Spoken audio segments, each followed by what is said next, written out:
Hello students, अब हम start करते एक नया टॉपिक मॉलिक्यूलरिटी। ठीक है, तो मॉलिक्यूलरिटी नाम से ही मुझे पता लग रहा है मॉलिक्यूल के बारे में बात कर रहा है। तो किसी भी केमिकल रिएक्शन के अंदर एट ए टाइम कितने मॉलिक्यूल आपस में, ठीक है, एक साथ रिएक्ट कर सकते हैं, वो उस रिएक्शन की मॉलिक्यूलरिटी कहलाती है। ठीक है, फॉर एग्जाम्पल अगर मैं कह रहा हूँ कि मेरे पास एक ही रिएक्टेंट है और उससे प्रोडक्ट बन रहा है कुछ भी, एक बन रहा हो, दो बन रहा हो, तीन बन रहा हो, कोई फर्क नहीं पड़ता, लेकिन अगर एक ही रिएक्टेंट है तो वो मेरी मॉलिक्यूलरिटी क्या होगी, एक ही मॉलिक्यूल रिएक्ट कर रहा है। अगर दो रिएक्टेंट है तो दो मॉलिक्यूल आपस में रिएक्ट कर रहे हैं तो उसकी मॉलिक्यूलरिटी कितनी हो जाएगी, दो। अगर मेरे पास तीन रिएक्टेंट है, तीन रिएक्टेंट आपस में रिएक्ट कर रहे हैं और फिर कुछ प्रोडक्ट बना रहे हैं तो मॉलिक्यूलरिटी कितनी हो जाएगी, तीन। चार कर रहे हैं तो चार, पाँच कर रहे हैं तो पाँच। ठीक है, तो सुनने में थोड़ा आसान लगता है लेकिन इतना आसान है नहीं। ठीक है, तो क्या है इसमें कुछ अलग चीज। मॉलिक्यूलरिटी मतलब है कितने नंबर ऑफ मॉलिक्यूल्स रिएक्ट कर रहे हैं और वो प्रोडक्ट बना रहे हैं, वो हमें बताता है मॉलिक्यूलरिटी। लेकिन इसमें एक जो समझने की चीज है वो डिपेंड करता है कि रिएक्शन कैसी है। ठीक है, इसके बाद ही हम देखेंगे रिएक्शन मैकेनिज्म, जिसमें हम एलिमेंट्री रिएक्शन, जिसको हम सिंपल रिएक्शन या सिंगल स्टेप रिएक्शन भी बोलते हैं, और एक होती है कॉम्प्लेक्स रिएक्शन जिसको मल्टी स्टेप रिएक्शन भी बोलते हैं या नॉन एलिमेंट्री रिएक्शन भी बोलते हैं। उन दो टाइप की रिएक्शन को पढ़ेंगे तो और ज़्यादा मॉलिक्यूलरिटी क्लियर होगा। ठीक है, तो एक बार थोड़ा सा मैं इंट्रोड्यूस इसलिए मैं स्टार्टिंग में कर दे रहा हूँ। Molecularity is defined for elementary reaction. Elementary reaction क्या होती है अभी पढ़ेंगे आगे, फिर बताता हूँ। ऐसी सारी रिएक्शन जो सिंगल स्टेप के अंदर हो रही है। ठीक है, जनरली ऑर्गेनिज्म हम पढ़ते हैं मैकेनिज्म ऑफ रिएक्शन, जिसमें एक से ज़्यादा स्टेप होते हैं रिएक्शन के। लेकिन अगर जो रिएक्शन एक ही स्टेप में हो जा रही है, ठीक है, ऐसी रिएक्शन को हम बोलेंगे एलिमेंट्री रिएक्शन या सिंपल रिएक्शन। और इसीलिए एक स्टेप में होती है इसलिए उसको कई बार सिंगल स्टेप रिएक्शन भी बोला जाता है। ठीक है, तो जो रिएक्शन एक ही स्टेप में हो रही है, ठीक है, उसको हम एलिमेंट्री, सिंपल या सिंगल रिएक्शन कुछ भी बोल सकते हैं। तो जो मॉलिक्यूलरिटी है वो हमेशा ऑलवेज ध्यान रखना, पहला पॉइंट इसलिए लिखा है कि ऑलवेज डिफाइन फॉर एलिमेंट्री या single step reaction. Single step के लिए मैं डिफाइन कर सकता हूँ, मल्टीपल स्टेप के लिए मैं नहीं कर सकता। तो उसके लिए भी करेंगे, लेकिन कैसे करते हैं उसको देखेंगे आगे। तो पहले क्लियर, तो सिंगल स्टेप के लिए डिफाइन होता है। क्यों? क्योंकि रिएक्शन में जो हम बोलते हैं मॉलिक्यूलरिटी क्या, वो मॉलिक्यूलरिटी वो कहलाती है किस रिएक्शन के, मॉलिक्यूल जो आपस में रिएक्ट करके प्रोडक्ट बना रहे हैं। यानी ठीक है, तो कितने नंबर ऑफ मॉलिक्यूल्स आपस में रिएक्ट कर रहे हैं वो उसकी मॉलिक्यूलरिटी हो जाएगी। तो सिंगल स्टेप में हो रही तो मुझे पता लग जाएगा, एक दे रखा तो एक ही होगा, दो होगा तो दो हो जाएंगे, तीन दे रखा तो तीन हो जाएंगे। ठीक है, नेक्स्ट पॉइंट लिखा है इसमें, it is defined as number of molecule which make transition state और activated complex having sufficient energy and proper orientation. तो इफेक्टिव कॉलिजन थ्योरी हमने पढ़ी थी। इफेक्टिव कॉलिजन थ्योरी में हमने बोला था कि कोई भी रिएक्टेंट प्रोडक्ट में कन्वर्ट होने के लिए, ठीक है, दो कंडीशन है, एक तो एनर्जी बैरियर और एक ओरिएंटेशन बैरियर। एनर्जी बैरियर का मतलब है कि वो थ्रेशोल्ड एनर्जी उसकी कम से कम मिनिमम एनर्जी हो, और ओरिएंटेशन बैरियर का मतलब है कि प्रॉपर ओरिएंटेशन में होना चाहिए ताकि जब वो एक दूसरे के साथ इंटरेक्ट करे तो बॉन्ड टूट सके, नए बॉन्ड बन सके, पुराने बॉन्ड टूट सके। तो प्रॉपर ओरिएंटेशन और सफिशिएंट एनर्जी होना दोनों जरूरी है। अब मॉलिक्यूलरिटी यहाँ पे कैसे डिफाइन की है कि कितने नंबर ऑफ मॉलिक्यूल आपस में कंबाइन होके, ठीक है, कितने नंबर ऑफ मॉलिक्यूल आपस में कंबाइन होके ट्रांजिशन स्टेट बनाते हैं, जिसको हम एक्टिवेटेड कॉम्प्लेक्स भी बोलते हैं। ठीक है, तो यहाँ इस चैप्टर में तो हमने पढ़ाई, और ऑर्गेनिज्म में भी हम जनरली पढ़ते हैं ट्रांजिशन स्टेट या एक्टिवेटेड कॉम्प्लेक्स। तो वो जो ट्रांजिशन स्टेट और एक्टिवेटेड कॉम्प्लेक्स बनते हैं उसकी एनर्जी हाई होती है। ठीक है, और ग्राफ से भी हमने देखा था एक्टिवेशन एनर्जी के ग्राफ में जो ऊपर पीक होता है वही उसका क्या होता है, ट्रांजिशन स्टेट होती है। तो उस ट्रांजिशन स्टेट के अंदर कितने नंबर ऑफ मॉलिक्यूल कंबाइन हुए वही उसकी क्या कहलाती है, मॉलिक्यूलरिटी। ठीक है, तो अब कितने मॉलिक्यूल एक बार में कंबाइन हो सकते हैं, हो सकता है सिर्फ सिंगल ही मॉलिक्यूल हो, या हो सकता है दो मॉलिक्यूल, या हो सकता है तीन हो। ठीक है, उससे ज़्यादा हो सकते हैं, नहीं हो सकते, क्या होगा वो देखते भी आगे। ठीक है, तो से तो सिंपल है, कितने नंबर ऑफ मॉलिक्यूल कंबाइन होकर ट्रांजिशन या एक्टिवेटेड कॉम्प्लेक्स बना रहे जिनकी एनर्जी सफिशिएंट हो, सफिशिएंट एनर्जी मतलब या थ्रेशोल्ड एनर्जी से, और क्या हो, थ्रेशोल्ड एनर्जी के साथ उनमें प्रॉपर ओरिएंटेशन हो। ठीक, नेक्स्ट पॉइंट है, molecularity is always a positive integer, it never be negative, zero और फ्रैक्शनल। क्योंकि दो टर्म हम पढ़ते हैं, एक तो ऑर्डर हमने पढ़ लिया और एक पढ़ते हैं मॉलिक्यूलरिटी, तो इसमें थोड़ा कन्फ्यूजन रहता है। तो ऑर्डर तो हमने बोला कि रेट लॉ के अंदर कंसंट्रेशन की जो पावर होती है वो कहलाती है ऑर्डर ऑफ द रिएक्शन। वो नेगेटिव भी हो सकता है, पॉजिटिव भी हो सकता है, जीरो भी होता है, फ्रैक्शनल भी हो सकता है। लेकिन मॉलिक्यूलरिटी हम क्या बोल रहे हैं, नंबर ऑफ मॉलिक्यूल्स। तो अगर नंबर ऑफ मॉलिक्यूल्स होगा ही नहीं तो रिएक्शन कैसे होगी, तो कुछ तो मॉलिक्यूल चाहिए होंगे कंबाइन होने के, एक्टिवेटेड कॉम्प्लेक्स बनाने के, तो जीरो पॉसिबल वैसे भी नहीं है। नेगेटिव पॉसिबल वैसे भी नहीं, और आधा मॉलिक्यूल कुछ नहीं होता है, ठीक है, आधा मॉलिक्यूल में आधा एटम कुछ नहीं होता, वो हाँ बैलेंस करते समय हम स्टोइचियोमेट्रिक कोएफिशिएंट में इस तरीके से लिख देते हाफ करके, लेकिन आधा मॉलिक्यूल कुछ नहीं होता, तो कम से कम एक तो मुझे चाहिए। तो इसलिए हमेशा आपको क्या मिलेगा, पॉजिटिव इंटीजर ही होगा मॉलिक्यूलरिटी जब भी डिफाइन करेंगे। तो ऑर्डर नेगेटिव, जीरो, फ्रैक्शनल हो सकता है, पॉजिटिव हो सकता है, लेकिन मॉलिक्यूलरिटी ऑलवेज पॉजिटिव इंटीजर होगा, ना 1/2 ना 1/3 होगा, ठीक है, ना 1/5 ना 2/3, हमेशा पॉजिटिव 1 2 3 4 इसी तरीके से होगा, 0 -1 -2 इस तरीके से नहीं डिफाइन कर सकते, लेकिन क्योंकि कुछ ना कुछ एक मॉलिक्यूल होना जरूरी है। नेक्स्ट पॉइंट है reaction having molecularity greater than 3 is very rare, ठीक है। जनरली मॉलिक्यूलरिटी ऑफ रिएक्शन आप देखोगे तो या तो आइदर 1 होगी या 2 होगी या किसी केसेस में को 3 नजर आएगी, 3 से ज्यादा कभी भी मॉलिक्यूलरिटी नहीं होती, ठीक है। तो इसको थोड़ा सा हम लॉजिकली समझते हैं। देखो मैं बोल रहा हूं, ऐसा क्यों बोल रहा हूं, देखो अकेला एक मॉलिक्यूल है, ठीक है, तो अकेले मॉलिक्यूल में तो दिक्कत नहीं हो सकता, वो मॉलिक्यूल ऐसा हो कि उसमें क्या ए बॉन्ड हो सकता है इसमें एनर्जी मिलकर बॉन्ड ब्रेक कर रहा हो, तो अकेला मॉलिक्यूल हो सकता है। अगर 2 मॉलिक्यूल हो तो इसके साथ बी की रिएक्शन हो रहा और ए भी कुछ प्रोडक्ट बना रहे, 2 मॉलिक्यूल हो सकते हैं, 3 भी हो सकते हैं। अब एक्चुअल में 2 हो सकते हैं, 3 हो सकते हैं, से मतलब क्या है, इसको एक फिजिबल एग्जाम्पल के साथ समझते हैं। फॉर एग्जाम्पल अगर मैंने बोला है कि अगर 2 कार आ रही है तो ये दोनों कार आपस में इंटरेक्ट करेगी, तभी तो हमारे पास कुछ इसका रिजल्ट मिलेगा। यानी ऐसे बोल रहा हूँ 2 रिएक्टेंट है, इसको मैं कार के फॉर्म में ले रहा हूँ, ठीक है, 2 रिएक्टेंट है जो आपस में कंबाइन होंगे, तभी तो उनके बीच में कोई एक ट्रांजिशन स्टेट या एक्टिवेटेड कॉम्प्लेक्स मिलेगा, तो वो पॉसिबल है। 3 के केस में क्या होता है, 1, ठीक है, 2 और ये 3। देखना ये फर्स्ट और 2 दोनों एक साथ इंटरेक्ट करने का मतलब एक दूसरे से कहीं ना कहीं टच तो होना ही चाहिए। यहाँ पर ये फर्स्ट है, ये सेकंड है, ये थर्ड है, तो देखना 1 2 से भी इंटरेक्ट कर रहा है at a time, at the same time वो 3 से भी इंटरेक्ट कर रहा है। जो 2 है वो 1 से भी इंटरेक्ट कर रहा है और उसी टाइम 3 से भी इंटरेक्ट करेगा। इसी तरीके से 3 1 से भी इंटरेक्ट कर रहा है और 2 से भी इंटरेक्ट कर रहा है, मतलब ये तीनों आपस में एक साथ साइमल्टेनियसली इंटरेक्ट कर सकते हैं, तभी तो ये कंबाइन होकर एक एक्टिवेटेड कॉम्प्लेक्स बना सकते हैं। लेकिन हम बोलते हैं रेयरली होते 3 से ज़्यादा, क्यों, तो 4 का एग्जांपल समझे, अगर मैंने इस तरीके से बना दिया,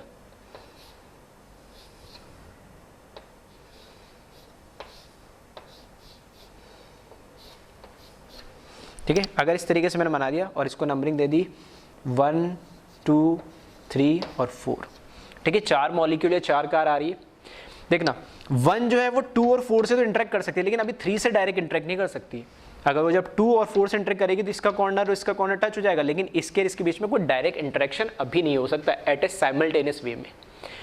इसी तरीके से 2 का 1 और 3 के साथ तो हो रहा, 4 के साथ नहीं होगा। 3 का 4 और 2 के साथ हो रहा, लेकिन 1 के साथ नहीं होगा।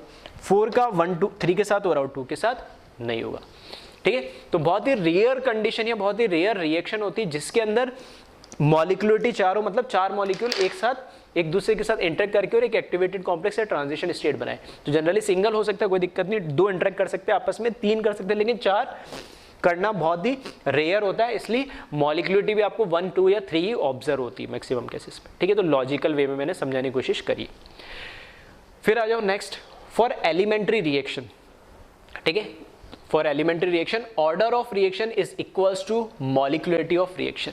अगर हमें ये पता लग जाए कि कोई रिएक्शन एलिमेंट्री है, सिंगल स्टेप रिएक्शन या सिंपल रिएक्शन है, तो उस रिएक्शन की जो ऑर्डर होगी, ओवरऑल उस रिएक्शन का जो ऑर्डर होगा वो उस रिएक्शन की मॉलिक्यूलरिटी के बराबर ही होगा, ठीक है। कैसे होगा हम उसको आगे भी एग्जांपल से भी समझेंगे, क्योंकि क्या होता है, ऑर्डर तो हम लिखते हैं रेट लॉ एक्सप्रेशन से, तो सिंपल रिएक्शन में जो रेट लॉ एक्सप्रेशन लिखा जाता है, ठीक है, एलिमेंट्री रिएक्शन के लिए जो लिखा जाता है वो उसके स्टोइचियोमेट्रिक कोएफिशिएंट उसकी पावर बन जाती है, ठीक है। तो ये हम अभी देखेंगे रिएक्शन मैकेनिज्म में, और जितने मॉलिक्यूल्स वो आपस में कंबाइन हो रहे हैं वही उसकी क्या होती है, मॉलिक्यूलरिटी। तो दोनों क्या हो जाती है, सेम हो जाती है। तो एग्जांपल्स इसको अभी आप समझेंगे, अभी बस इसी के मॉलिक्युलरिटी का पॉइंट था इसलिए मैंने इसके साथ लिखा दिया, अभी समझ में आ जाएगा। इसी तरीके से overall molecularity of complex reaction, दो रिएक्शन होती है, एक एलिमेंट्री दूसरी नॉन एलिमेंट्री, एक सिंपल एक या फिर उसको कॉम्प्लेक्स बोल सकते हैं, या सिंगल स्टेप या मल्टी स्टेप, ठीक है। तो यहाँ पे कॉम्प्लेक्स जनरली जो बोला जाता है। तो overall molecularity of complex reaction is not defined, but for each step of complex reaction molecularity is defined because each step of complex reaction assume as elementary reaction or step। देखो जो elementary reaction है वो तो single step होती है, तो single step होती है तो उसमें कोई इंटरमीडिएट बनता नहीं एक्चुअल में, है ना। तो वहां पे जो रिएक्टेंट है वो आपस में इंटरेक्ट करके ट्रांजिशन स्टेट बनाते हैं और प्रोडक्ट बना लेते हैं। तो उस केस में जो जितने उसके रिएक्टेंट होंगे वही उसकी मॉलिक्युलरिटी बन जाती है, क्योंकि वो एक ट्रांजिशन स्टेट बना लेते हैं। लेकिन जो मल्टीपल स्टेप या कॉम्प्लेक्स रिएक्शन होती है उसमें एक से ज़्यादा ही होंगे, कम से कम दो तो होंगे, दो स्टेप रिएक्शन होगी। तो दो स्टेप है तो उसमें कोई ना कोई इंटरमीडिएट भी बनेगा ही बनेगा, यानी ठीक है। तो इसलिए जो अगर मैं बोलूँ कॉम्प्लेक्स रिएक्शन की, जैसे हम बोलते हैं ना order of the reaction with respect to this particular reactant, वो डिफाइन कर सकते हैं, और overall order of the reaction वो रेट लॉ से हम बता सकते हैं। लेकिन ऐसा अगर मैं बोलूं मॉलिक्युलरिटी ऑफ ओवरऑल मॉलिक्युलरिटी बता दूं इस कॉम्प्लेक्स रिएक्शन के, तो कभी नहीं बता सकते। हाँ ये बोल सकता हूं मैं कि इस कॉम्प्लेक्स रिएक्शन में जो मल्टीपल स्टेप है, 2 3 4 5 जितने भी, हर स्टेप की मैं मॉलिक्युलरिटी बता सकता हूं, क्योंकि हर स्टेप में क्या होता है, ऑर्गेनिक में हमने देखा था कि रिएक्शन मैकेनिज्म के अंदर दो मॉलिक्यूल जब इंटरेक्ट करते हैं तो वो रिएक्ट करके एक ट्रांजिशन स्टेट बनाते हैं और फिर वो प्रोडक्ट में कन्वर्ट हो जाती है, ठीक है। तो हर एक स्टेप के लिए मैं मॉलिक्युलरिटी बता सकता हूँ कितने मॉलिक्यूल इंटरेक्ट करके ट्रांजिशन स्टेट बनाएंगे। लेकिन मैं बोलूँ पूरा बता दो एक साथ, पूरी रिएक्शन के लिए बता दो, तो पूरी रिएक्शन एक साथ हो ही नहीं रही है, वो सिंगल स्टेप में हो रही है। मतलब पहला स्टेप हुआ, उसके बाद दूसरा स्टेप हुआ, फिर तीसरा हुआ, फिर चौथा, तो स्टेप बाय स्टेप हो रही है। तो हर स्टेप में मैं बता सकता हूँ कि कितने मॉलिक्यूल इंटरेक्ट कर रहे हैं, लेकिन ये थोड़ी बोल सकता हूँ कि सारे मॉलिक्यूल एक साथ इंटरेक्ट कर जाएंगे। तो इसलिए overall molecularity of complex reaction नहीं डिफाइन कर सकते। हाँ लेकिन हर एक स्टेप के लिए, जो कॉम्प्लेक्स रिएक्शन में जो मल्टीपल स्टेप रिएक्शन होती है उसमें हर एक स्टेप के लिए हम मॉलिक्युलरिटी डिफाइन कर सकते हैं, ठीक है। तो ये कुछ पॉइंट्स थे जिनको अभी मैंने थोड़ा थ्योरेटिकली एक्सप्लेन करा। अब ठीक है रिएक्शन मैकेनिज्म स्टार्ट करते हैं, और उसमें मैं थोड़ा सा ठीक है जैसे जैसे आगे बढ़ेंगे विद एग्जाम्पल इनको समझाता जाऊंगा, ठीक है। तो इसको एक बार पहले आप कॉपी कर ले।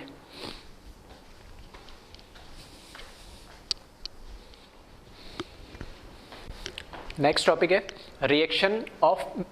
मैकेनिज्म ऑफ रिएक्शन, ठीक है। तो मैकेनिज्म ऑफ रिएक्शन एक बार हम वैसे ऑर्गेनिक के अंदर ठीक है डिटेल में पढ़ चुके, फिर भी यहाँ पे काइनेटिक्स में भी सेम ही चीज़ है। तो वहाँ पे भी हमने बोला था स्टेप बाय स्टेप किसी भी रिएक्शन को जो हम डिस्क्राइब करते ठीक है, एक्सप्लेन करते तो उसका मैकेनिज्म कहलाता है, ठीक है। तो वही लिखा है यहाँ पे भी, detailed step by step description of any chemical reaction is known as mechanism of reaction. अब यहाँ पर मैकेनिज्म के बेसिस पे ठीक है, मेरे पास जगह नहीं थी तो लिखा नहीं, चाहो तो लिख लेना। यहाँ पे हमने रिएक्शन को कैटेगराइज करा मैकेनिज्म के बेसिस पे, ठीक है। तो on the basis of mechanism reaction can be categorised in 2 category, ठीक है। फर्स्ट है एलिमेंट्री रिएक्शन और सिंपल रिएक्शन और सिंगल स्टेप रिएक्शन, ठीक है। तो तीनों नाम हो सकते हैं, तीनों का मतलब सेम ही है, ठीक है। तो मोस्ट प्रोबेबली एलिमेंट्री ही लिखा हुआ मिलेगा, फिर भी अगर कहीं सिंपल रिएक्शन लिखा हुआ हो या सिंगल स्टेप रिएक्शन लिखा हो तो सबका मतलब एक ही है, ठीक है। तो नाम से पता लग रहा है सिंगल स्टेप रिएक्शन मतलब एक ही स्टेप होता है। नहीं तो एक रिएक्शन होती है एलिमेंट्री जिसके अंदर सिंगल स्टेप होता है, और एक होती है कॉम्प्लेक्स जिसके अंदर मल्टीपल स्टेप होते हैं, ठीक है। तो एलिमेंट्री रिएक्शन के अंदर सिंगल स्टेप होता है और एक स्टेप में कंप्लीट हो जाती है, और वही लिखा हुआ है reaction which are completed in single step. This reaction does not involve any reaction intermediate। जब रिएक्शन एक ही स्टेप में कंप्लीट हो रही है, फॉर एग्जांपल रिएक्टेंट आपस में रिएक्ट करे, एक ट्रांजिशन स्टेट उन्होंने बनाई और प्रोडक्ट बना ली, तो इंटरमीडिएट तो कहीं बना ही नहीं, ठीक है। फॉर एग्जांपल जैसे हमने ये ग्राफ पढ़ते हैं एक्टिवेशन एनर्जी का, तो ये रिएक्टेंट की एनर्जी, यहाँ पे ट्रांजिशन स्टेट बनी और डायरेक्ट प्रोडक्ट बन गया। हाँ यहाँ पर 2 स्टेप होता है तो ये इंटरमीडिएट होता है, और फर्दर फिर एक हमारा प्रोडक्ट बनता है तो वो एक इंटरमीडिएट बनता है। क्यों? क्योंकि हमने ये भी पढ़ा है कि जितने स्टेप की रिएक्शन होती है उतनी ही मुझे ट्रांजिशन स्टेट मिलती है, और उससे एक कम क्या इंटरमीडिएट मिलता है। तो जब सिंगल स्टेप रिएक्शन है तो ट्रांजिशन स्टेट तो एक मिलेगी, क्योंकि एक स्टेप तो है, लेकिन इंटरमीडिएट कोई नहीं मिलेगा, ठीक है। तो सिंगल स्टेप रिएक्शन के अंदर कोई इंटरमीडिएट नहीं होता है। फिर लिखा है it is a single step reaction, hence it is a rate determining step.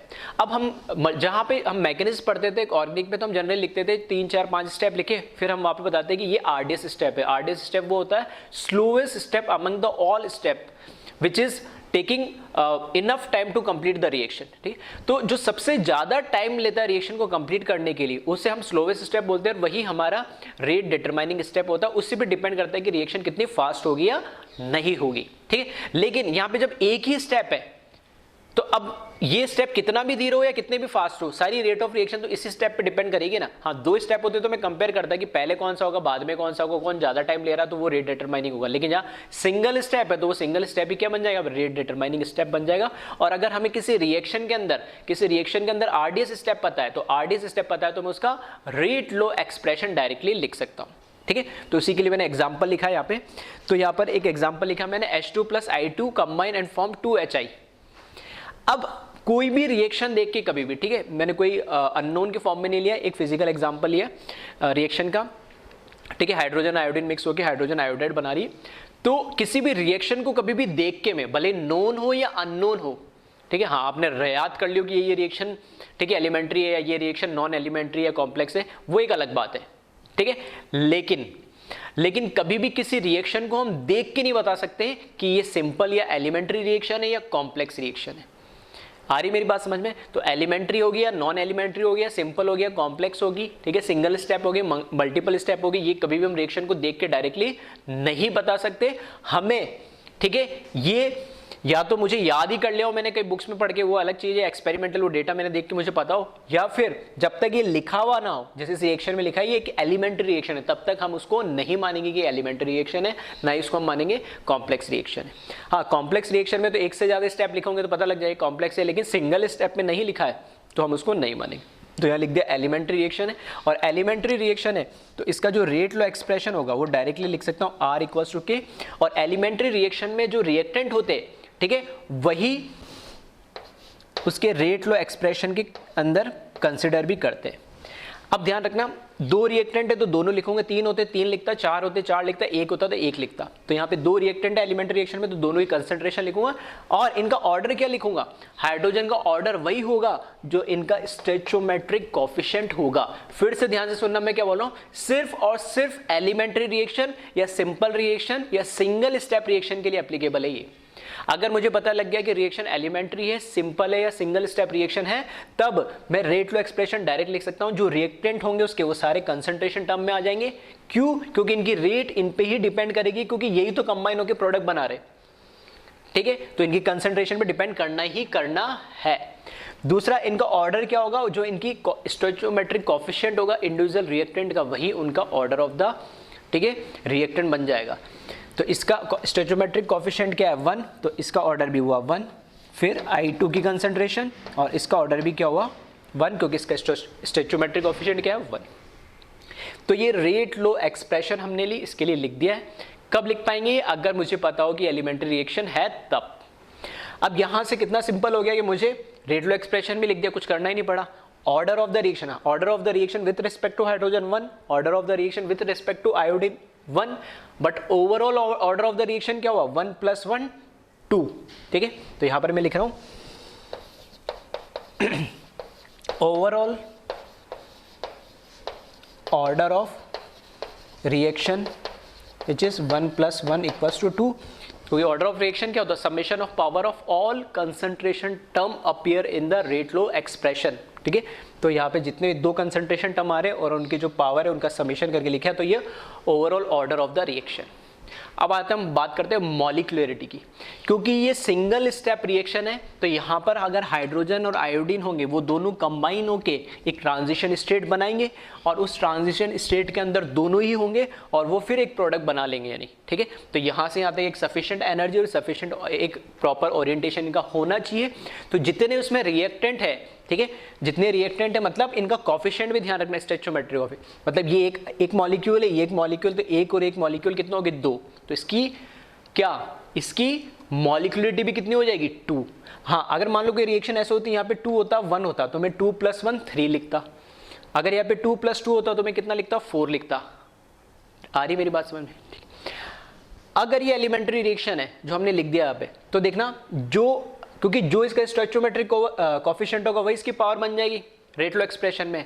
तो मैंने क्या बोला था, अभी लिखा था हमने मॉलिक्युलरिटी में, for elementary reaction order of reaction is equals to molecularity of a reaction. लेकिन किसके लिए, सिर्फ और सिर्फ एलिमेंट्री के लिए, क्योंकि वही स्टोइचोमेट्रिक कोफिशिएंट तो उसका क्या बन जाता है, मॉलिक्युलरिटी, और वही स्टोइचोमेट्रिक कोफिशिएंट क्या होता है, power of the concentration term in rate law expression which is equals to overall order of the reaction. ठीक है, तो यहाँ पे मॉलिक्युलरिटी जो है, रिएक्शन की मॉलिक्युलरिटी को अगर मैं भी लिखूंगा तो ये भी कितनी हो जाएगी, 1 + 1 = 2।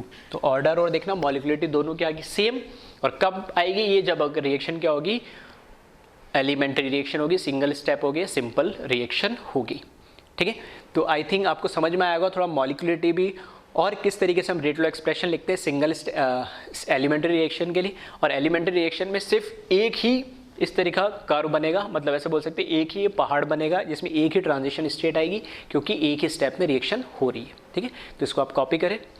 फिर हम देखते हैं कॉम्प्लेक्स रिएक्शन या मल्टी स्टेप रिएक्शन।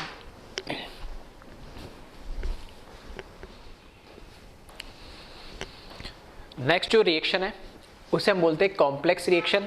ठीक है, पैरेलल नाम लिखा है नहीं, वहाँ सिंपल बोलते थे तो उसकी जगह कॉम्प्लेक्स लिखा, एलिमेंट्री तो उसका अपोजिट नॉन एलिमेंट्री, और सिंगल स्टेप की जगह मल्टीपल स्टेप रिएक्शन।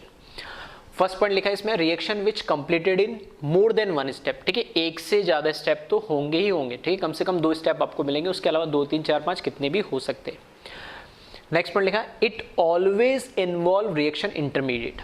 जबकि हमने एलिमेंट्री रिएक्शन में देखा था कि वहाँ पे कोई इंटरमीडिएट बनता ही नहीं है, जबकि इसमें हमेशा इंटरमीडिएट बनेगा, कम से कम एक इंटरमीडिएट तो आपको मिलेगा ही मिलेगा। ठीक है, and reaction intermediate is highly unstable. जो रिएक्शन इंटरमीडिएट बनते हैं हमारे रिएक्शन के अंदर वो हाईली क्या होते हैं, अनस्टेबल होते हैं।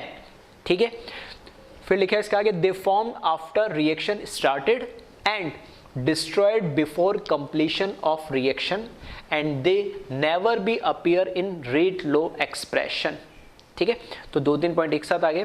पहली बात तो रिएक्शन इंटरमीडिएट्स में होंगे होंगे, क्यों होंगे, क्योंकि 2 स्टेप होगी, 2 स्टेप होगी तो उसमें जितने नंबर ऑफ स्टेप होते हैं उससे एक कम इंटरमीडिएट बनता है, तो कम से कम 2 होगी तो एक इंटरमीडिएट तो हमेशा मिलेगा ही मिलेगा। फिर जो इंटरमीडिएट होते हैं वो क्या होते हैं, रिएक्शन स्टार्ट होने के बाद बनते हैं और रिएक्शन खत्म होने से पहले पहले वो भी कंज्यूम हो जाते हैं। ठीक है, और जो रिएक्शन इंटरमीडिएट होते हैं जो कहाँ मिलते हैं हमें, ठीक है, रिएक्शन इंटरमीडिएट क्या होते हैं, हमें उनकी जो एनर्जी होती है वो रिएक्टेंट से हाईली क्या होते हैं, अनस्टेबल होते हैं, उनसे कुछ एनर्जी उसकी ज़्यादा होती है, इसलिए वो हाईली अनस्टेबल होते हैं, इसलिए वो बन तो जाते हैं लेकिन ज़्यादा देर तक वो रिएक्शन के अंदर रहते नहीं, वापस से वो रिएक्ट करके और डिसअपियर हो जाते हैं। और सबसे इंपॉर्टेंट बात कि जो भी हम रेट लॉ एक्सप्रेशन लिखते हैं, रेट लॉ एक्सप्रेशन में हम क्या लिखते हैं, K इंटू कंसंट्रेशन। तो कंसंट्रेशन हमेशा रिएक्टेंट के ही किसी मॉलिक्यूल, क्योंकि कभी भी इंटरमीडिएट उसमें इन्वॉल्व नहीं होगा। ठीक है, ये बात वैसे हम पहले भी कर चुके हैं लेकिन फिर बता रहा हूँ कि रेट लॉ एक्सप्रेशन के अंदर कभी भी इंटरमीडिएट नहीं आता है। क्यों, क्योंकि उसकी कंसंट्रेशन पे कैसे डिपेंड करेगा, क्योंकि वो जब रिएक्शन स्टार्ट हुई तब तो था ही नहीं, वो तो रिएक्शन के बीच में कभी बना और उससे बीच में खत्म भी हो गया।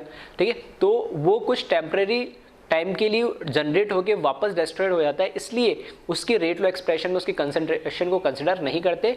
इस वजह से कभी भी रेट लॉ एक्सप्रेशन में रिएक्शन इंटरमीडिएट नहीं दिखेगा, और अगर दिख रहा है तो फिर वो चीज़ गलत है। नेक्स्ट में लिखा है, different step of complex reaction has different rate. ठीक है, हमने ये तो पढ़ लिया कि हमने जो कॉम्प्लेक्स रिएक्शन है वो उसको हमने नाम ही क्या दिया, मल्टी स्टेप रिएक्शन। उसमें तो कम से कम 2 या उससे ज़्यादा स्टेप तो होंगे। तो हर स्टेप की अपनी एक रेट ऑफ रिएक्शन है। अगर A से B बन रहा है, फिर B से C बन रहा है और C से D बन रहा है, तो A से B बनने की कोई अपनी रेट या स्पीड होगी, फिर B से C बनने की अपनी स्पीड होगी और फिर C से D बनने की अपनी। ठीक है, तो ऐसा कभी भी नहीं होता कि एक ही रिएक्शन के अंदर 2 स्टेप की रेट एकदम सेम हो, कुछ थोड़ी आगे पीछे होगी लेकिन रिएक्शन उनकी हर स्टेप की, मल्टीपल स्टेप के अंदर, कॉम्प्लेक्स रिएक्शन के अंदर हर स्टेप की रेट ऑफ रिएक्शन क्या होती है, अलग अलग होती है। ठीक है, फिर आगे लिखा है, different step of complex reaction has different step and slowest step among all step is known as rate determining step. और वो जितने भी स्टेप है हमें बस ये देखना होता है, ठीक है, 2 4 5 कितने भी स्टेप हो उसमें से सबसे स्लोवेस्ट स्टेप कौन सा है, ठीक है, जो सबसे धीरे होगा वही क्या डिसाइड करेगा कि कितना हमारा प्रोडक्ट कितना टाइम लेगा बनने में। तो सबसे जो स्लोवेस्ट स्टेप होता है उसी को हम क्या बोलते हैं, RDS, which is known as rate determining step, ठीक है। नेक्स्ट पॉइंट लिखा है, each step of complex reaction is elementary reaction, ठीक है, बहुत इंपॉर्टेंट पॉइंट है, ध्यान रखना। हमने बोला मल्टीपल स्टेप के अंदर, ठीक है, जो कॉम्प्लेक्स रिएक्शन होती है उसमें मल्टीपल स्टेप होते हैं। अब 2 3 4 5 6 10 जितने भी स्टेप है वो इंडिविजुअल स्टेप अपने आप में एक एलिमेंट्री रिएक्शन के जैसे बिहेव करती है, एज ए एलिमेंट्री रिएक्शन होती है। क्यों होती है? क्योंकि एलिमेंट्री रिएक्शन के अंदर हमने क्या बोला कि एलिमेंट्री रिएक्शन में रिएक्टेंट पार्टिसिपेट करते, एक ट्रांजिशन स्टेट या एक्टिवेटेड कॉम्प्लेक्स बनाते और फिर उससे प्रोडक्ट बना देते, कुछ उसमें कोई इंटरमीडिएट नहीं आता है। तो हर एक स्टेप में तो यही तो हो रहा है, हर एक स्टेप में क्या होता है, वो जो भी रिएक्टेंट है आपस में कंबाइन होते, एक ट्रांजिशन स्टेट उन्होंने बनाई और अपना उस स्टेप का, भले वो इंटरमीडिएट होगा लेकिन उस स्टेप के लिए तो वो क्या होगा, प्रोडक्ट हो जाएगा। तो हर एक हर एक स्टेप जो होता है कॉम्प्लेक्स रिएक्शन में वो एक एलिमेंट्री रिएक्शन की जैसे बिहेव करता है, ये ठीक है, बहुत इंपॉर्टेंट बात है, ध्यान रखना। तो ओवरऑल जो मल्टीपल स्टेप होती है उसको हम नॉन एलिमेंट्री तो बोलते हैं, लेकिन उसके अंदर इंडिविजुअल जो स्टेप होते हैं वो सारे एक सिंपल रिएक्शन या सिंगल स्टेप रिएक्शन, क्योंकि सिंगल स्टेप रिएक्शन जैसे बिहेव कर रही है, सिंपल रिएक्शन जैसे बिहेव कर रही है, तो एक एलिमेंट्री स्टेप बोल सकते हैं, एलिमेंट्री रिएक्शन होती है। नेक्स्ट पॉइंट लिखा है, overall order of complex reaction is order of RDS, ठीक है। तो सिंपल या हमने जो एलिमेंट्री रिएक्शन देखा था उसके अंदर किस तरीके से ऑर्डर कैलकुलेट करते हैं वो हमने देख लिया था। जो उसके रिएक्टेंट के स्टोइचियोमेट्रिक कोएफिशिएंट होते वही रेट लो एक्सप्रेशन के अंदर वो उसके क्या बन जाती है, कंसंट्रेशन की पावर बन जाती है, दैट मीन्स उसका ऑर्डर बन जाता है। और सारे ऑर्डर को हम क्या करेंगे, इंडिविजुअल रिएक्टेंट के ऑर्डर को ऐड कर देंगे, समेशन कर देंगे, तो वो टोटल ओवरऑल रिएक्शन का क्या बन जाएगा, ठीक है, ओवरऑल रिएक्शन का वो ऑर्डर बन जाएगा।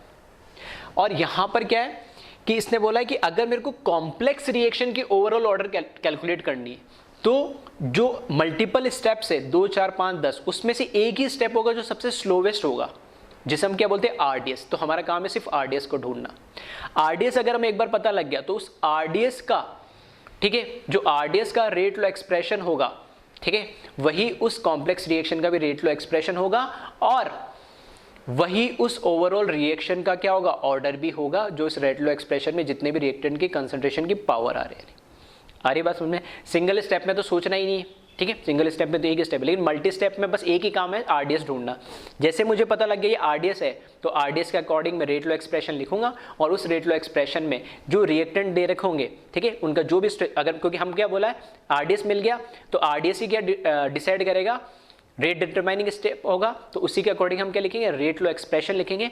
और रेट लो एक्सप्रेशन जब लिखेंगे तो हमने बोला क्योंकि मल्टीपल स्टेप में हर एक स्टेप है तो कि अपने आप में एक इंडिविजुअल एलिमेंट्री रिएक्शन है, तो वो जो एलिमेंट्री रिएक्शन है उसके लिए तो हमें पता लगी गया कैसे रेट लो एक्सप्रेशन लिखना है, कि रिएक्टेंट की कंसंट्रेशन लिखो और जो भी उसका कोएफिशिएंट है उसकी पावर बन जाएगी, ठीक है। तो इस तरीके से मल्टीपल स्टेप में रेट लो एक्सप्रेशन लिखना और ओवरऑल ऑर्डर हम कैलकुलेट करते हैं।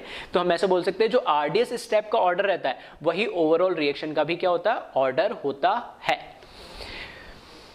फिर नेक्स्ट पॉइंट लिखा है last, overall molecularity of complex reaction is not defined but molecularity of each step can be defined because each step assume as elementary step, ठीक है। तो overall order of complex, overall order of reaction बता सकते हैं हम complex reaction का, लेकिन overall molecularity नहीं बता सकते कि कितने मॉलिक्यूल रिएक्ट कर रहे हैं एक्चुअल, क्योंकि रिएक्शन हो ही रही है स्टेप बाय स्टेप में। तो मैं हर एक रिएक्शन के स्टेप को हर एक स्टेप को क्या मान रहा हूं मैं, मल्टीपल या कॉम्प्लेक्स रिएक्शन में एक एलिमेंट्री रिएक्शन मान रहा हूं। तो एलिमेंट्री रिएक्शन की तो हम मॉलिक्यूलरिटी बता सकते हैं, और वो मॉलिक्यूलरिटी क्या होती है, रिएक्टेंट के जितने स्टोइचियोमेट्रिक कोएफिशिएंट उसने दे रखे वो उसकी मॉलिक्यूलरिटी बन जाती है। तो हर एक स्टेप के लिए मैं क्या बता सकता हूं, मॉलिक्यूलरिटी बता सकता हूं। और टोटल जैसे इसमें हम ओवरऑल ऑर्डर बोलते हैं, ओवरऑल मॉलिक्यूलरिटी कभी नहीं बता सकते, हाँ इंडिविजुअल स्टेप की हम मॉलिक्यूलरिटी बता सकते हैं। दूसरी बात, कुछ बच्चों का आता है कि सर जैसे हम आरडीएस स्टेप को ही overall order of the reaction बोलते हैं, ऐसे ही आरडीएस स्टेप को हम ओवरऑल मॉलिक्यूलरिटी नहीं बोल सकते। बिल्कुल नहीं बोल सकते हैं कॉम्प्लेक्स में। हाँ वो पूछे इस पर्टिकुलर स्टेप की मॉलिक्यूलरिटी बताओ तब हम बता सकते हैं, लेकिन ये नहीं बोल सकता ओवरऑल मॉलिक्यूलरिटी क्या है, ठीक है। तो ये कुछ पॉइंट्स थे कॉम्प्लेक्स या हम बोल सकते हैं नॉन एलिमेंट्री रिएक्शन से रिलेटेड, ठीक है। तो समझा मैंने सारे दिए, तो एक बार इसको कॉपी करें, फिर इसको एक एग्जांपल और ग्राफ दोनों से मैं फिर से समझाऊंगा इन सब पॉइंट्स को, ठीक है। तो और बिल्कुल क्लियर हो जाएगा, ठीक है। तो इसको पहले एक बार कॉपी कर लिया।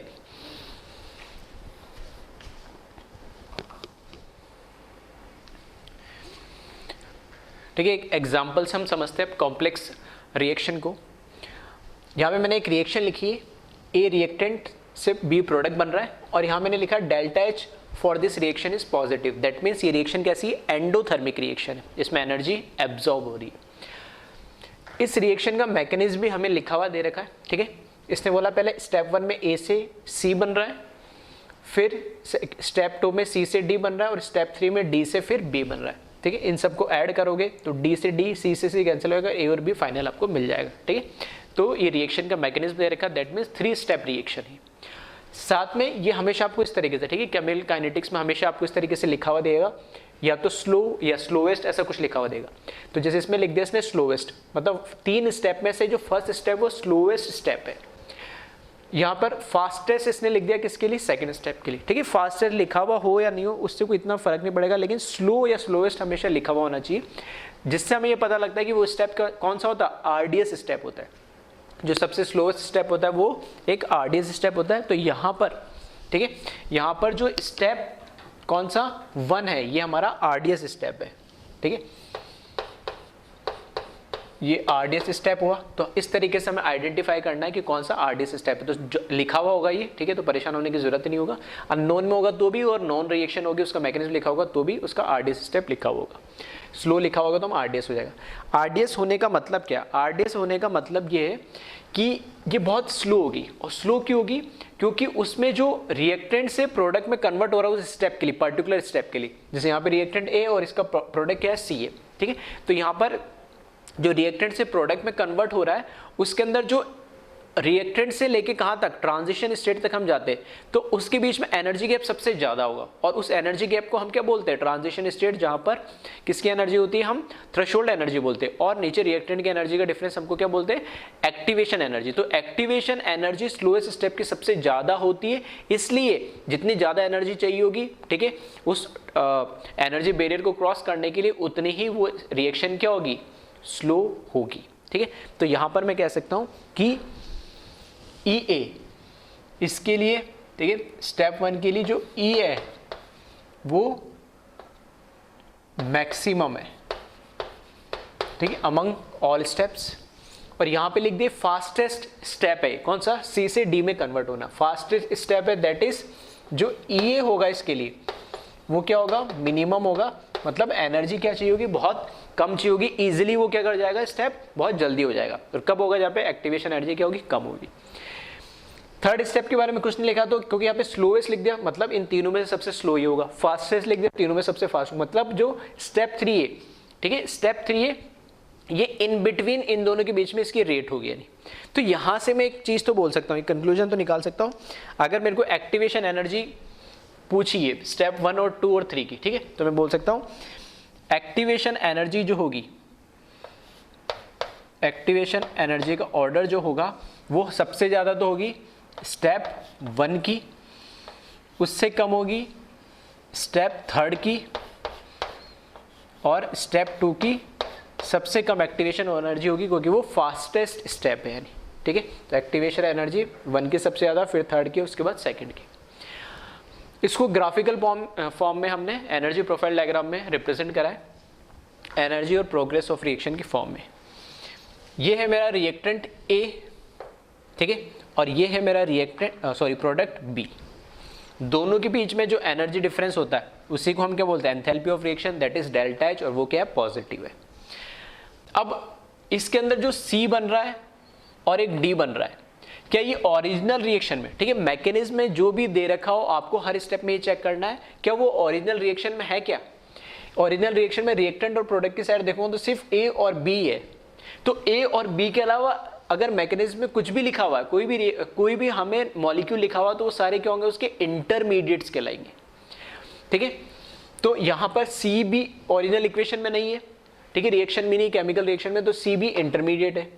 और डी भी नहीं है तो डी भी इंटरमीडिएट है। सिर्फ ए और बी हमारे रिएक्टेंट प्रोडक्ट साइड में दे रखे, उसके अलावा जो भी मॉलिक्यूल्स रिएक्शन मैकेनिज्म दे रखे जो ओरिजिनल केमिकल रिएक्शन नहीं होंगे वो इंटरमीडिएट्स कहलाएंगे। ठीक है, तो देखना यहाँ पे स्टेप 1 में क्या हो रहा है, ए से सी में कन्वर्ट हो रहा है और ये स्लोएस्ट स्टेप है, दैट मीन्स इसकी एक्टिवेशन एनर्जी सबसे ज्यादा है।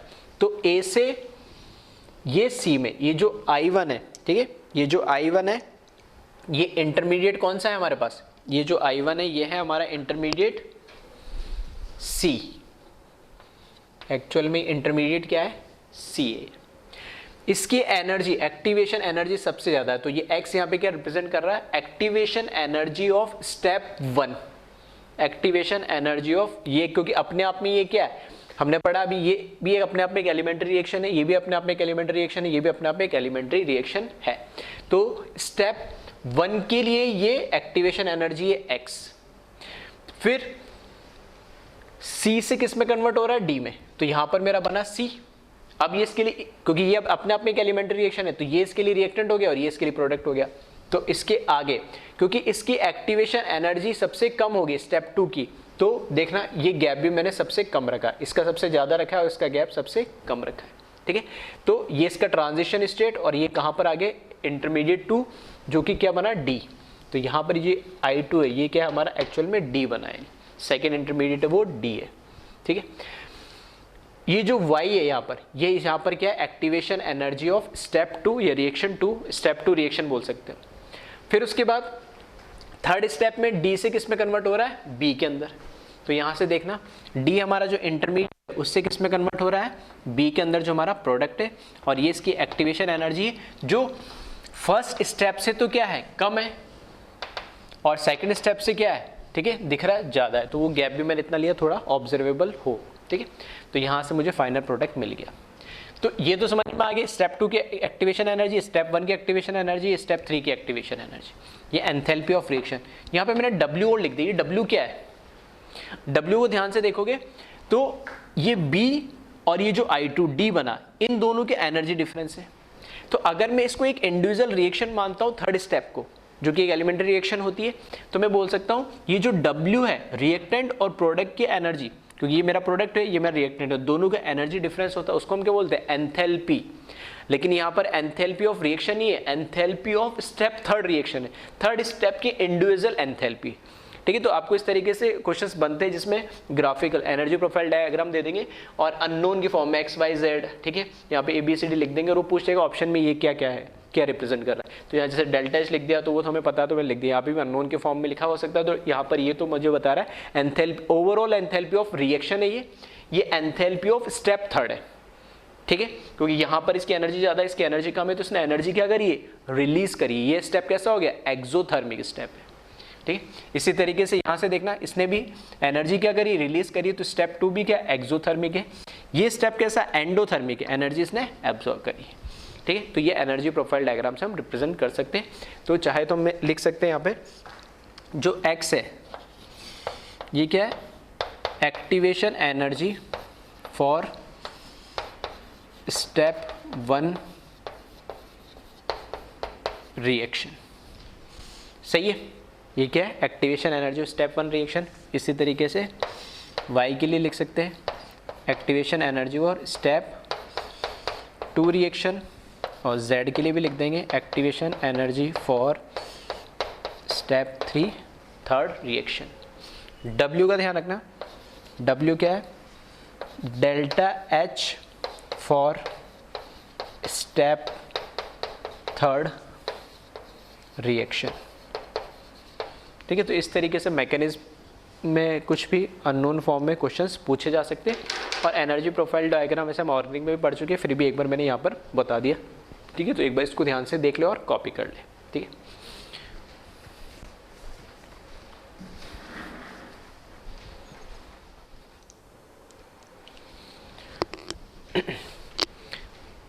इसी से रिलेटेड एक इम्पॉर्टेंट क्वेश्चंस हमें बनते हैं, मैकेनिज्म से रिलेटेड क्वेश्चंस आते हैं और उससे पूछा जाता है रेट लॉ एक्सप्रेशन या ऑर्डर ऑफ रिएक्शन। ठीक है, तो टॉपिक भी वही नाम दिया मैंने, determine order of reaction by mechanism. ठीक है, तो मैकेनिज्म दे रखा होगा और उससे आपको ऑर्डर ऑफ द रिएक्शन या रेट लॉ एक्सप्रेशन बताना है। तो इसमें दो तरह के क्वेश्चन बनते हैं। पहला क्वेश्चन जिसमें RDS इन्वॉल्व ओनली रिएक्टेंट, ठीक है। जो इस तरह के क्वेश्चन में क्या होता है, एक रिएक्शन, केमिकल रिएक्शन लिखी हुई होगी और उसका एक मैकेनिज्म लिखा होगा, ठीक है, हमें गिवन मिलेगा, हमें नहीं लिखना होता मैकेनिज्म, भले ही अननोन के फॉर्म में या कोई नॉन रिएक्शन होगी, ठीक है, फिजिबल कोई रिएक्शन होगी तो भी उसका मैकेनिज्म हमें लिखा हुआ मिलेगा। अब उसमें ये भी लिखा होगा कि वो स्लो है या फास्ट है, सब कुछ लिखा होता है। ये एज इट इज मैंने एग्जांपल लिखा तो एक क्वेश्चन के फॉर्म में लिखा है, मान लो एक क्वेश्चन है जिसमें मेरे को क्या कैलकुलेट करना, ऑर्डर या रेट लॉ एक्सप्रेशन निकालना है, तो इस तरीके से मैंने केमिकल रिएक्शन लिख दिए, उसका मैकेनिज्म लिख दिया, 3 स्टेप रिएक्शन है और स्लो फास्ट कौन सा स्टेप ही लिख दिया।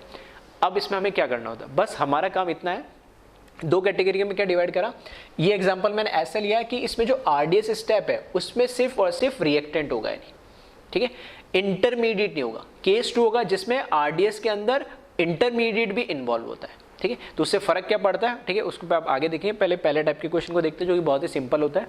तो रिएक्शन का मैकेनिज्म लिखा हुआ है ना, इसमें एक चीज ध्यान रखना कि जो यहाँ पर मैकेनिज्म लिखा हुआ है तो इस पे 2A + 3B A2B3, तो पहले स्टेप में A + B रिएक्ट करके AB बनाया, सेकंड स्टेप में AB फिर B से रिएक्ट करके AB2 बनाया, फिर AB2 ने A और फिर B से फिर रिएक्ट करके A2B3 बनाया, ठीक है, जिस तरीके से लिखा हुआ ऐसे। अब इसमें A मेरे लिए एक अलग एटम है, B अलग एटम है, AB एक अलग मॉलिक्यूल है, ठीक है, AB2 अलग मॉलिक्यूल है और A2B3 एक अलग मॉलिक्यूल है, जो जैसा लिखा उसको हम वैसे कंसिडर करेंगे। अब स्टेप 1 स्लो है, ये फास्ट है, ये फास्ट है, तो हमें तो सिर्फ देखना होता है कि स्लो कौन सा, फास्ट है फास्ट है, उससे हमें कोई लेना देना ही नहीं, हमारा काम होता है स्लो या स्लोएस्ट स्टेप से, जो कि RDS स्टेप होता है। तो इसमें जो स्टेप 1 है वो स्लो स्टेप है, तो वो हमारा RDS स्टेप होगा और यही RDS स्टेप, ठीक है, और यही RDS स्टेप हमें रेट लॉ एक्सप्रेशन लिखने में हेल्प करता है, इसके अकॉर्डिंग हम रेट लॉ एक्सप्रेशन लिखते हैं, ठीक है। जैसे कि हमने कॉम्प्लेक्स रिएक्शन के ये मल्टी स्टेप रिएक्शन थी, नॉन एलिमेंट्री रिएक्शन थी, उसकी कैरेक्टरिस्टिक जब हम पढ़ रहे थे, जो उसमें कुछ पॉइंट्स लिखाए थे उसमें यही लिखा था हमने, ठीक है। तो पहली बात तो यहाँ पर ये क्या,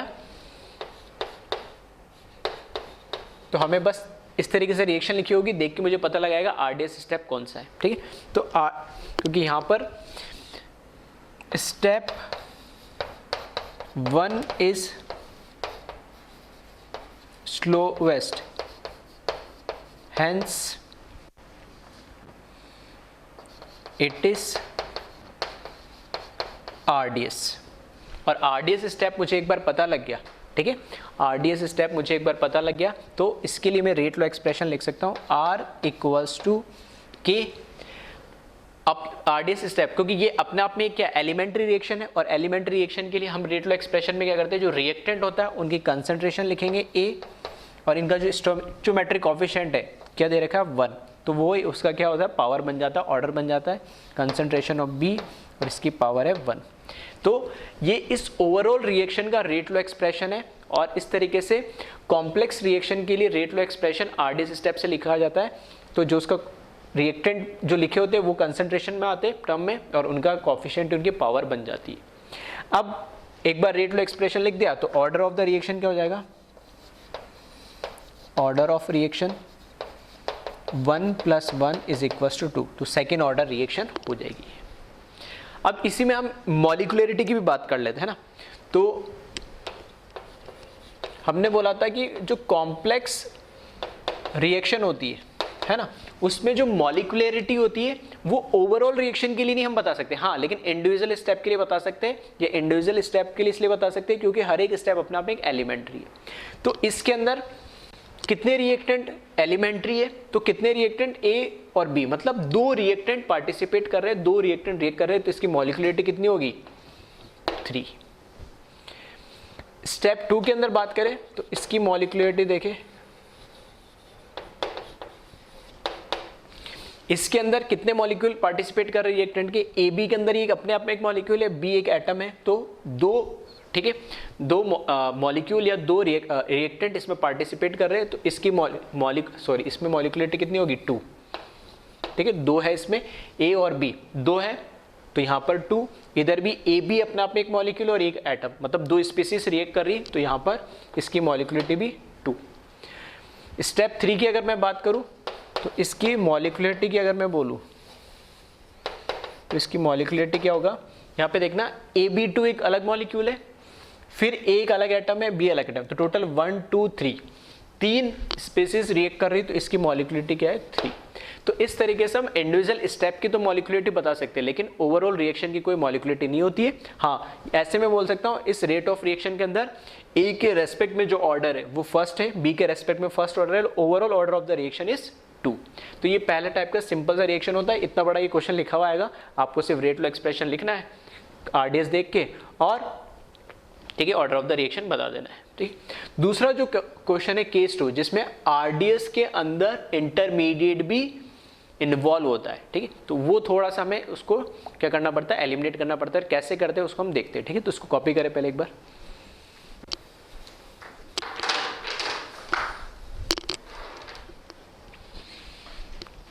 केस 2 देखें, केस 2 में लिखा है RDS involve reactant and intermediate. Case 1 में सिर्फ रिएक्टेंट आ रहा था तो बहुत इजी हो गया था, और केस 2 में जो आरडीएस होता है उसमें रिएक्टेंट और इंटरमीडिएट दोनों आ जाए। तो इसमें देखिए रिएक्शन तो वही है सेम, थोड़ा सा बस चेंज कर दिया मैकेनिज्म के अंदर। ठीक है, फर्स्ट स्टेप में A + B K1 K2, मतलब ये रिवर्सिबल रिएक्शन है। फर्स्ट जो स्टेप 1 में रिवर्सिबल रिएक्शन हो रही है, AB बन रहा है। सेकेंड स्टेप में AB + B बन के AB2 बन रहा है। ठीक है, और इनके रेट कांस्टेंट भी हमें साथ में दे रखे। ये फास्ट है, सेकंड वाली स्लो है, थर्ड वाली फास्ट है, K1 K2 K3 K4 rate constant दे रखे। तो ये तो मुझे पता लग गया है कि इसमें स्लो सिर्फ यही लिखा है, तो ये मेरा इस बार स्टेप 2 आरडीएस स्टेप होगा। ठीक है, एक बार इसकी मॉलिक्यूलरिटी की अगर हम बात कर ले, तो यहाँ पर मॉलिक्यूलरिटी स्टेप 1 की कितनी होगी, 2 रिएक्टेंट पार्टिसिपेट कर रहे हैं तो ये हो जाएगी 2। इसकी मॉलिक्यूलरिटी,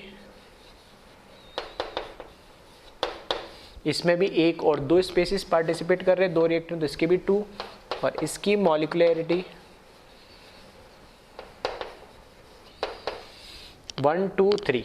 ठीक है, तो ये तो पहले वाले केस से सेम ही है, लेकिन आरडीएस इस बार चेंज हो गया, इस बार स्टेप 2 आरडीएस है। तो स्टेप 2 इज आरडीएस, hence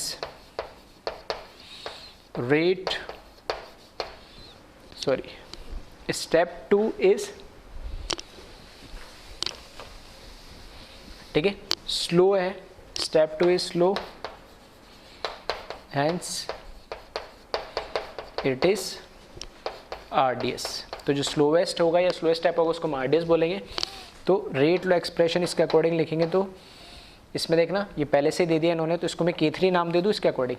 पहले कुछ नहीं लिखा था वहाँ पे, तो मैंने ठीक है एक क्वेश्चन वैसे ले लिया जिसमें कोई रेट कांस्टेंट नहीं दे रहा, तो अपने मन से K मान लिया, कोई भी कांस्टेंट। इस बार दे दिया तो मैंने K3 लिख दिया स्पेसिफिक। K3 AB, ये एक रिएक्टेंट है, इसकी कंसंट्रेशन, इसका कोफिशिएंट क्या है 1 प्लस इंटू B, इसका कोफिशिएंट क्या दे रखा B का 1, तो इसकी पावर बन गई। अब मैं बोलूँ ये रेट लो एक्सप्रेशन सही है क्या, और इसका ओवरऑल ऑर्डर 1 + 1 2 है क्या, तो दोनों ही बात गलत है। क्यों गलत है, क्योंकि हमने ठीक है अभी पढ़ा था जब हम कॉम्प्लेक्स रिएक्शन पढ़ रहे कि रेट लो एक्सप्रेशन के अंदर कभी भी इंटरमीडिएट की कंसंट्रेशन नहीं आती है। क्यों नहीं आती है, क्योंकि इंटरमीडिएट रिएक्शन स्टार्ट होने के बाद बनता है और रिएक्शन खत्म होने से पहले डिसअपीयर हो जाता है, तो वो इन बिटवीन कहीं बनता है, तो उसकी कंसंट्रेशन से कोई ज़्यादा फर्क नहीं पड़ता। तो अगर रेट लो एक्सप्रेशन में अगर कहीं इंटरमीडिएट आ रहा है तो मुझे उसे एलिमिनेट करना पड़ेगा। ठीक है, तो इसमें ये एक्स्ट्रा काम हो जाता है। ठीक है, तो यहाँ पे देखिए बिकॉज, तो इंटरमीडिएट सिर्फ ऐसा नहीं ए बी है, इंटरमीडिएट तो ये भी है। क्यों इंटरमीडिएट है ये ए बी, क्योंकि ओरिजिनल इक्वेशन में कहीं पे ये कोई एटम या मॉलिक्यूल नहीं है, ये इंटरमीडिएट है। ठीक है, जैसे अगर मैं यहाँ मार्क करूँ तो ये इंटरमीडिएट है। ठीक है, तो ए बी तो आ गया, बी तो ओरिजिनल रिएक्शन में एटम दे रखा है, ए बी टू कहीं आ रहा है क्या रिएक्टेंट प्रोडक्ट साइड में, नहीं आ रहा है, तो ये भी क्या है एक इंटरमीडिएट है। ठीक है, AB2 आ गया, B आ गया, A तो है ही। ठीक है, और ये भी प्रोडक्ट में है, तो 2 इंटरमीडिएट बन रहे हैं, और 3 स्टेप रिएक्शन 2 इंटरमीडिएट बनने ही है।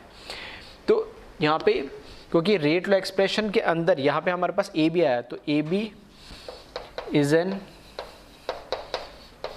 Intermediate, therefore it cannot be present in rate law expression। ठीक है, शॉर्ट में लिख दिया मैंने। तो अब इसके लिए हम क्या करेंगे, तो इसको एलिमिनेट करना है। अब हमें बस ये देखना है कि जो 3 स्टेप है, तो एक स्टेप तो जो RDS स्टेप वो तो ऑलरेडी हम लिख चुके हैं, तो इस स्टेप को छोड़ देना। रिमेनिंग जितने स्टेप है उसमें से हमें देखना है किस स्टेप में AB आ रहा है, ठीक है तो इंटरमीडिएट, लेकिन किस में आ रहा है। तो स्टेप 3 में देखोगे तो कहीं पे भी AB आ ही नहीं रहा, तो ये स्टेप मेरा कोई काम का नहीं है। क्या बचा, ये तो RDS स्टेप लिख ही दिया। अब 2 स्टेप में से यहाँ कहीं AB नहीं आ रहा, तो सिर्फ स्टेप 1 बचा है जिसके अंदर AB आ रहा है। तो स्टेप 1 से मैं को यूज करूंगा और ये AB की वैल्यू मैं कैलकुलेट करूंगा और इसको एलिमिनेट करूंगा। कैसे, तो यहां देखना, फ्रॉम स्टेप 1, और यहां कैसा दे रखा है, रिवर्सिबल दे रखा है। तो रिवर्सिबल के लिए हम ऐसे लिख सकते हैं कि K equilibrium is equals to K1 upon K2 होता है, और ये क्या हो जाएगा, concentration of product upon concentration of reactant, ठीक है। तो ये चीज समझ में आई या नहीं आई जो मैं बोल रहा हूं कि RDS स्टेप जो दे रखा उसमें अगर इंटरमीडिएट आ गया, अगर RDS स्टेप में इंटरमीडिएट आ गया तो मुझे उस इंटरमीडिएट को एलिमिनेट करना है, और एलिमिनेट कैसे करेंगे, रिमेनिंग स्टेप उसके लिए हेल्प करेंगे। तो हमें वो स्टेप ढूंढना होता है जिसमें वो इंटरमीडिएट आ रहा है, जिसमें वो आ ही नहीं रहा तो उससे कैसे एलिमिनेट करूंगा, तो वो मेरे लिए काम का नहीं है। तो इस केस में जैसे फर्स्ट में आ रहा तो मैंने फर्स्ट को यूज करा, और 99% केसेस के अंदर जिसके अंदर रिएक्शन के अंदर रेट लॉ एक्सप्रेशन के अंदर ये RDS स्टेप में इंटरमीडिएट आ रहा है, वहां एक रिवर्सिबल रिएक्शन दे रखी होगी जिसकी हेल्प से ही आप हमेशा क्या करोगे, इसको एलिमिनेट करोगे 99% केसेस में। अगर कहीं नहीं है तो नॉर्मल इक्वेशन से भी कर लेना, कोई बड़ी बात, ठीक है। तो यहां पर हुआ AB, ठीक है। अब मुझे AB की वैल्यू चाहिए, तो क्योंकि यहाँ पे मेरे पास K1 K2 की वैल्यू अगर गिवन ये लिख रखा है, दैट मीन्स ये गिवन दे रखा है, तो अगर मुझे AB की वैल्यू चाहिए तो ये क्या हो जाएगा, K1 अपॉन K2, और क्रॉस मल्टीप्लाई करेंगे तो कंसंट्रेशन ऑफ A और कंसंट्रेशन ऑफ B, ठीक है। इसको मैं नाम देता हूँ इक्वेशन नंबर 1, इसको नाम दे देता हूँ इक्वेशन नंबर 2। तो from first and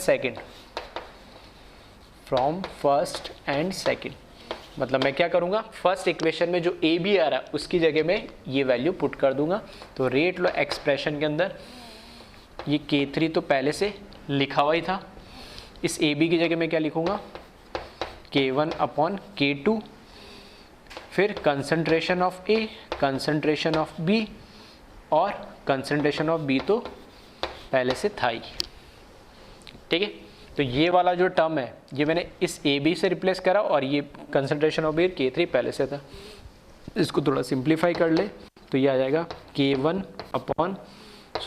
into K3 upon K2, concentration of A, और B का क्या हो जाएगा, मल्टीप्लाई हो गए, स्क्वायर हो जाएगा, ठीक है। तो ऑप्शन में इस फॉर्म में भी हो सकता है कई बार, क्योंकि ये 3 के अलग अलग कांस्टेंट है, या तो लिखे होंगे 3 कांस्टेंट, नहीं लिखे हो तो कोई नया कांस्टेंट भी लिखा हुआ हो सकता है, जैसे K1 2 3 4 K5 लिख देगा ये, फॉर एग्जांपल मैंने K डैश मान लिया, तो ये A और B और इसका स्क्वायर, ठीक है। तो और K डैश यहाँ पर किसके बराबर हो गया, K1 into K3 upon K2। तो ये मेरे लिए रेट लॉ एक्सप्रेशन आया फाइनली, जिसके अंदर जो दोनों कंसंट्रेशन टर्म आ रही है वो देखना, दोनों A और B किसके अंदर दे रहा है, रिएक्टेंट। आगे स्टोइचोमेट्रिक कोएफिशिएंट से फर्क नहीं पड़ता, हाँ A की जगह A2 होता तो वो अलग हो जाता, ठीक है। A और A2 जो मॉलिक्यूल या एटम लिखे हुए हैं ओरिजिनल रिएक्शन के अंदर, भले रिएक्टेंट साइड हो प्रोडक्ट साइड हो, उस रिएक्शन में होने चाहिए। उसके अलावा अगर कोई दूसरा है तो वो इंटरमीडिएट कहलाएगा, उसको एलिमिनेट करना पड़ेगा।